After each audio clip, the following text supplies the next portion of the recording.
เขาจะกินได้แค่น้ำตาสมัยต้องกระโดดน้ำตาสมัยเต้าให้บ้าง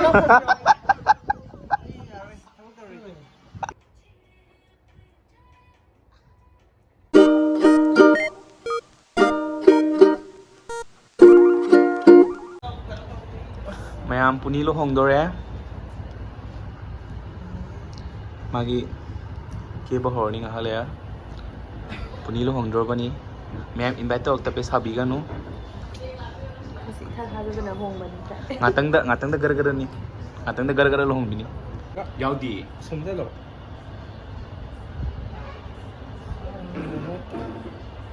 saya kita kha kada bukka to yang baซื้อมั้ยงอเห็นงอต้องข้าวไปได้กี่ดี ha pi dinang ko 맞아 또 그래 또 스테이크라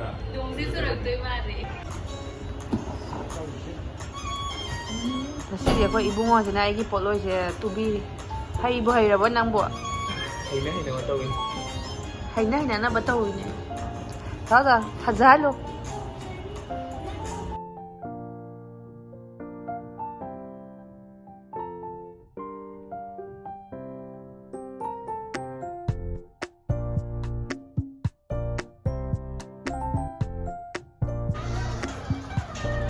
Sini ting đâu rồi? Ra mà cái ting là gì vậy? cái gì em này cái quỷ cho mình xem cái gì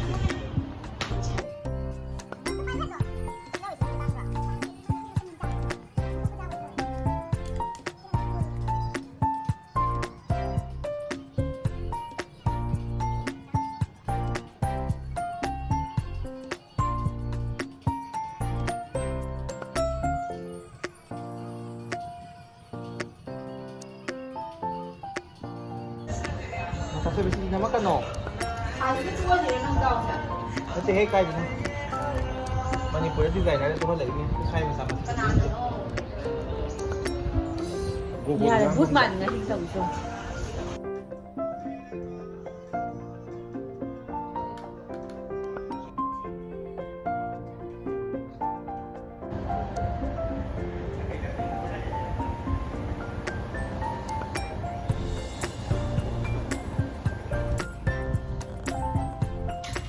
Lại chỉ tin gì đấy?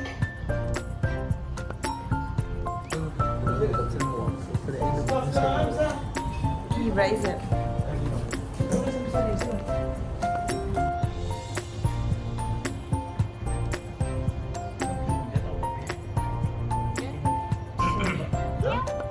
Same way. Mo siya sa kanya. Hindi ka talaga? Sasinda happy na ito na naging stop siya ito. Yang tak enak gitu dia. sige yang Ini kan itu kan dia par. Ini đâu đấy? Anh nó thùng nào ấy trên cái sáng gì? Chắc là hay. Có yêu không thì hệ, tôi đi hỏi rồi anh. Anh nó thùng, anh nó thùng. Anh yêu thùng tôi là hay gì? Ham một cái ôm nó được thoải được rồi. Cũng đã trái nên số ba mươi khánh có thăm mình thế nào? Nâng người mới sang ngang lấy ra. Lấy gì? Em ngang một tí. Đây mà sẽ lấy. Nah, kasi na rin nandun dito. Sana kasi na ko ito. Kaya na kinong ni Ken Roy ba? Ken ko kasi. So, niya dre. Spicy. Ủa sao nào? Con này phải chân đúng không? Không.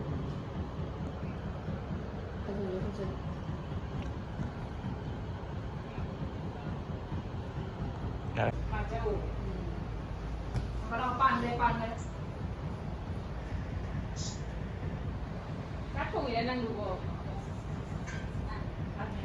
Các thùng này nó thành đạt.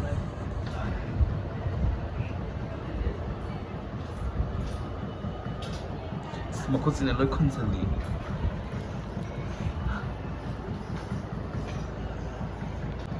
Spicy.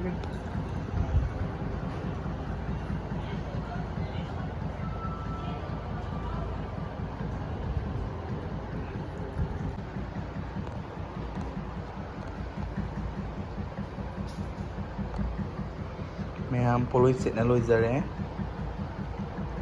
lik pari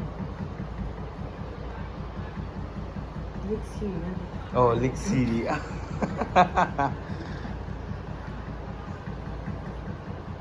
ꯑꯩꯈꯣꯏꯗꯤ account ꯃꯄꯨꯅ ꯊꯥꯖꯗꯕꯅꯤꯅ ꯈꯪꯖꯗꯕꯗꯣ ꯅ ꯀꯨ ꯐꯥꯅꯕ꯭ꯔꯣ ꯁꯤꯟꯅꯩ ꯅꯠꯇ꯭ꯔꯣ ꯁꯤꯔꯦ ꯍꯥꯏꯗꯅ ꯍꯧꯖꯤꯛꯇꯤ ꯐꯥꯔꯤ ꯍꯥꯏꯗ꯭ꯔꯦꯗꯣ ꯗꯨꯔꯒꯥ ꯄꯥꯏꯕꯤ ꯃꯥꯜꯂꯦ ꯃꯌꯥꯝ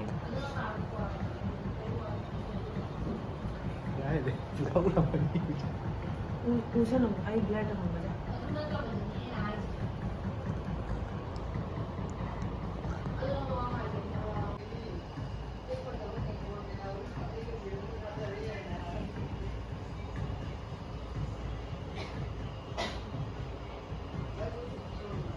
ꯅꯣꯏ ꯄꯣꯁꯇꯨ ꯈꯔ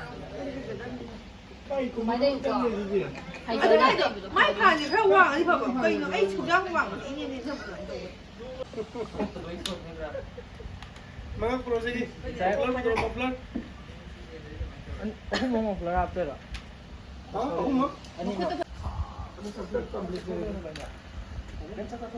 आज मतलब के तो कर दे उनको कल प्रिंट करना है कल आज कर देंगे तो बहुत मुझे आइडिया नहीं था Kupong ba na tra? Kupong mo ba? Ay natumupi ba da?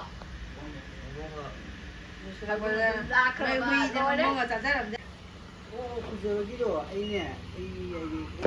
किसी को सर्जन तो फिर होना है Black sina. तो White ne. Ini warm color. नहीं चलो लो Ini warm color.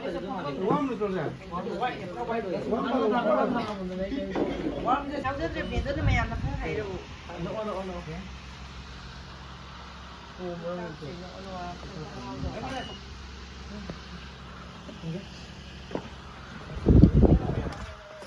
Underglove ini sih mana deko? Lawai di underglove tuh mana? Ya, betul.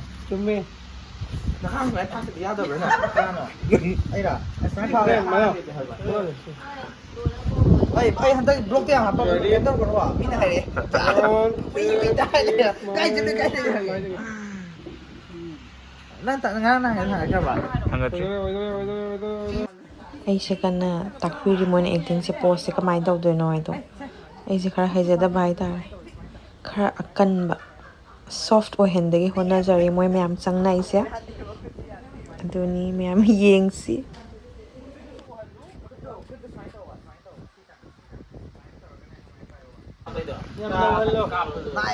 ꯄꯣꯁ ꯄꯤꯕ ꯇꯥꯛꯏ 뭐야 뭐 혼자 돼 카비도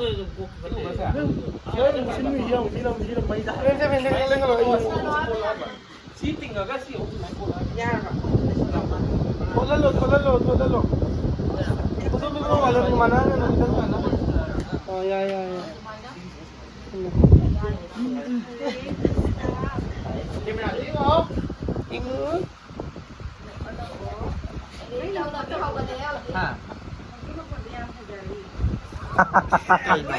Kaino.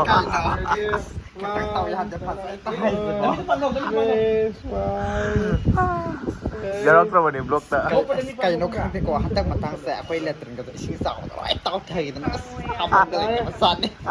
Okay. Ay na ako'y pahabatahan man ako'y pahabata. Papa ay nako letrin lang ay sa lakang mo do. दूसरा light डालो Daw tay ma ka no. Kaino ay ako la ka no Yahan dari ni. Nan may no pa namin ako sa niya. Ay, kumain ako. Sa camera. May na ko. May to camera to sa kaya di ka may to na hay man nila. Mas may din mo binang chat ba? Mati sa may to sa may to. Howจะกินได้กันน้ำตาสมัยต้องกระดมนัดสมัยต้องให้บ้างน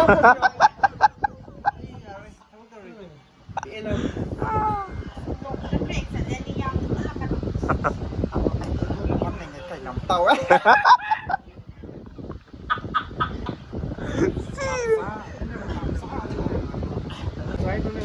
Daron yang sila kita apa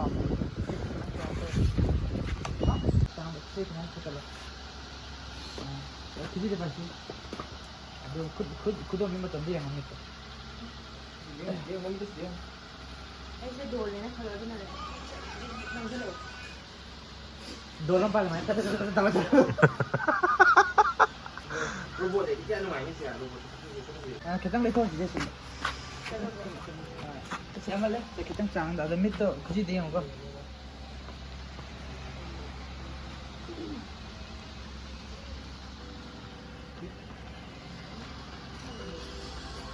background khitang lam na lobby ya jab frame ai lâu tàn ambagi na frame ha bam to lo Warabo. ambagi ha lo mai to lo Yan nungai. Nungai ni.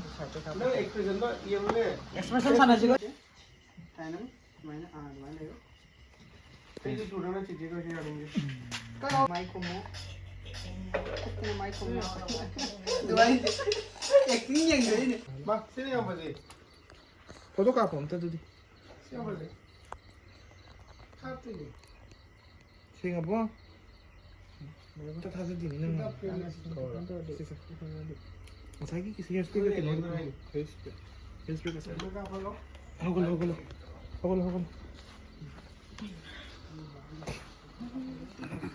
Aí, ấy thằng em thì thấu tiền anh nói ấy cũng chỉ phải có vậy thôi mà chỉ nào chắc có đi Sinabu hena phajagre pura red ngata oina as aidi ngaujare red se sum luppe phaja ma tawya ba do myam phaje de haramo aidi pura red ngata sine hena phajagre